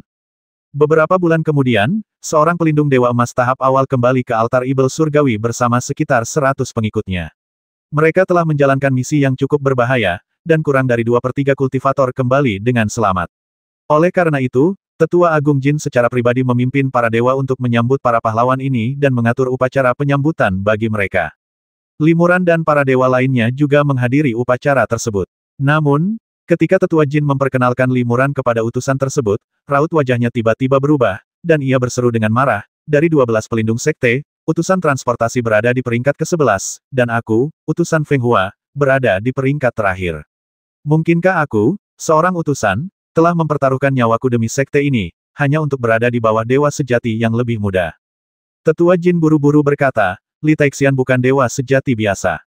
Dia telah berjasa besar bagi sekte kita, dan posisi pengangkut dan utusan transportasi kebetulan kosong, jadi aku membuat pengaturan ini. Aku sudah memberitahu para tetua dan utusan bahwa Li Taixian setara dengan kita, jadi jangan menyimpan dendam padanya berdasarkan tingkat kultivasinya. Utusan Feng Hua berkata dengan lantang, sekalipun ada lowongan, aku akan dipromosikan menjadi utusan Cheng Yun, dan Li Taixian akan menggantikanku sebagai utusan Feng Hua. Bagaimana mungkin kita membiarkan seorang Taixian naik ke posisi di atas tingkat Dewa Emas? Aku khawatir pengaturan seperti itu oleh Tetua Agung sulit dipercaya. Tetua Jin menghela napas, ini memang karena kecerobohan saya. Namun, saya sudah berjanji kepada Li Taixian dan telah membuat pengaturan seperti itu. Sulit untuk mengingkari janji saya. Saya akan mengganti kerugian utusan Feng Hua dengan cara lain. Utusan Feng Hua mengerutkan kening, mengapa Tetua Agung menganugerahkan Li Taixian gelar utusan pengangkut kepada seorang Taixian biasa. Sekalipun kontribusi Li Taixian tidak sedikit, itu sudah cukup baginya untuk diangkat menjadi kepala dari 72 kepala olah. Penatua Jin tersenyum dan berkata, utusan Feng Hua, jangan remehkan Li Taixian. Kekuatan Li Taixian sungguh luar biasa. Aku berani mengatakan bahwa dia benar-benar dewa sejati nomor 1 di dunia. Di konferensi 10.000 dewa, para murid terkenal dari Sekte Dewa Surgawi itu tak mampu menahan satu serangan pun dari Li Taixian. Dewa sejati nomor 1 di dunia. Utusan Feng Hua tertegun, lalu mencibir, berkata, memangnya kenapa? Sehebat apapun dia hanyalah dewa sejati. Dibandingkan dengan dewa emas seperti kita, perbedaannya masih jauh. Begini saja, meskipun aku baru saja mencapai alam dewa emas, jika Dewa Li mampu menahan 3 seranganku, aku akan menerima posisinya sebagai pembawa keberuntungan dan tidak akan pernah lagi membuat pernyataan yang tidak bertanggung jawab. 1460